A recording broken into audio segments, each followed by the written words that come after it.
HPV ভাইরাসের প্রথম case ব্যাঙ্গালোরের মধ্যে 8 মাসের বাচ্চার মধ্যে পাওয়া গেছে, যেটা আশা করা গিয়েছিল 45 দিন পর আসবে, কিন্তু সেটা খুবই তাড়াতাড়ি ভারতের মধ্যে চলে এসেছে।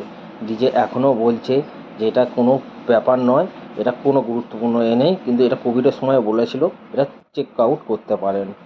কর্ণাটক গভর্নমেন্ট এই ভাইরাস থেকে মুক্তি পাওয়ার জন্য কিছু ডিটেলস জারি করেছে, যেটা সবাইকে ফলো করা উচিত। কোভিডের সময় ছিল ইতিহাসের সবথেকে ফাস্টেস্ট ক্র্যাশ শেয়ার মার্কেটে।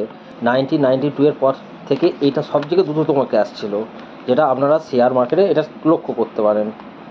এবং কোনো ভাইরাস এলে শেয়ার মার্কেটে ওয়ার্ল্ডের কী প্রভাব ফেলে সেটা স্ক্রিনে দেওয়া আছে, আপনারা চেক আউট করতে পারেন। এটা খুবই গুরুত্বপূর্ণ ইনফরমেশান, তাই যাদের ঘরে চিলড্রেন্স হবে কিংবা চিলড্রেন্স আছে তাদেরকেই এটা শেয়ার করুন, এবং খুবই গুরুত্বপূর্ণ। এখনও যদি না সাবস্ক্রাইব করে থাকেন তাড়াতাড়ি সাবস্ক্রাইব করে নিন। Thank you.